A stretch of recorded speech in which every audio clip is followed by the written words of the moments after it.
વિશ્વ નેતા અને યશસ્વી વડાપ્રધાન શ્રી નરેન્દ્રભાઈ મોદી સાહેબના નેતૃત્વમાં ભારત વિકસિત રાષ્ટ્ર બનવા તરફ આગેકૂચ કરી રહ્યું છે. વડાપ્રધાનશ્રીના માર્ગદર્શન પર ચાલીને ગુજરાત પણ વિકસિત ભારતના નિર્માણમાં વિકસિત ગુજરાત દ્વારા અગ્રેસર રહેવા સંકલ્પબદ્ધ છે. વિઝન વિકસિત ગુજરાતનું, મિશન જન કલ્યાણની પ્રતિબદ્ધતા દર્શાવતું બજેટ આજે નાણામંત્રી શ્રી કનુભાઈ દેસાઈએ વિધાનસભામાં રજૂ કર્યું છે. નાગરિકોના માથે કોઈ પણ નવા કરનું ભારણ નાખ્યા વગર રાજ્યના વિકાસની નવી ઊંચાઈઓ સર કરનારું આ વિઝનરી બજેટ છે. વિકસિત ગુજરાત માટે 50,000 કરોડનું વિકસિત ગુજરાત ફંડ સ્થાપવાની જાહેરાતને હું આવકારું છું. વિકસિત ભારત માટે, વિકસિત ગુજરાત અને વિકસિત ગુજરાત માટે 6 રિજિયન ઇકોનોમી પ્લાન તૈયાર કરવાના છીએ. મને જણાવતા ગૌરવ થાય છે કે આ વર્ષનું બજેટ રોડ કનેક્ટિવિટી, ઇન્ફ્રાસ્ટ્રક્ચર, શહેરી વિકાસ, પ્રવાસન, પોષણ જેવા સેક્ટર્સના વિકાસને વેગ આપનારું છે. સમગ્ર રાજ્યમાં વ્યાપક વર્લ્ડ ક્લાસ રોડ નેટવર્કનું માળખું સ્થપાય તે માટે આ બજેટમાં આયોજન કરવામાં આવ્યું છે. નમો શક્તિ એક્સપ્રેસવે સહિત 2 નવા ગ્રીનફિલ્ડ એક્સપ્રેસવે અને 12 નવા હાઈસ્પીડ કોરિડોર વિકસાવવા માટે જાહેરાત કરવામાં આવી છે. તેના કારણે પ્રવાસનને પણ વેગ મળશે. વડાપ્રધાન શ્રી નરેન્દ્રભાઈ મોદીએ ગુજરાતના મુખ્યમંત્રી તરીકે 2005માં શહેરી વિકાસ વર્ષથી રાજ્યના શહેરોને વિકાસની ચેતનાથી ધબકતા કેન્દ્રો બનાવ્યા હતા. હવે તો તેમના વિઝનરી નેતૃત્વમાં ગુજરાત દેશનું ગ્રોથ એન્જિન બન્યું છે અને વર્લ્ડ ક્લાસ સુવિધાઓ સાથે આપણા શહેરો વિશ્વ કક્ષાનો વિકાસ ધરાવતા થયા છે. તેને વધુ વેગ આપવા 2025ના વર્ષને શહેરી વિકાસ વર્ષ તરીકે ઉજવવાનું આપણે નક્કી કર્યું છે.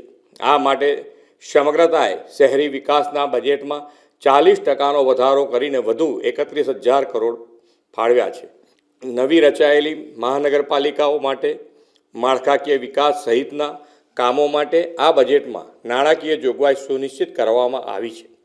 વડાપ્રધાનશ્રીએ વરસાદી પાણીના ટીપે ટીપાનો ઉપયોગ અને સંગ્રહ માટેનું આહ્વાન કરેલું છે. ગુજરાતના શહેરી ક્ષેત્રોમાં જનભાગીદારીથી કેચ ધ રેન અભિયાન શરૂ કરીને ભૂગર્ભ જળ ઊંચા લાવવાની મુહિમ ઉપાડવામાં આવશે. વડાપ્રધાન શ્રી મોદી સાહેબે ગરીબ, યુવા, અન્નદાતા અને નારી શક્તિને વિકસિત ભારતના નિર્માણના 4 મુખ્ય આધાર સ્તંભ કહ્યા છે. આપણે પણ એ 4 વર્ગને બજેટના લાભ પહોંચે તે સુનિશ્ચિત કર્યું છે.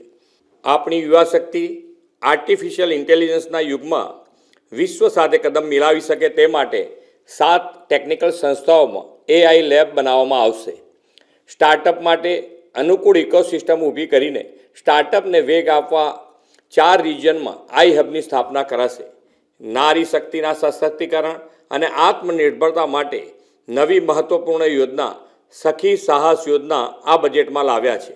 નારી શક્તિ સાથે સાથે આપણી ઉજ્જવળ આવતીકાલ સમા બાળકોના પોષણનો પણ આ બજેટમાં ખ્યાલ રાખવામાં આવ્યો છે.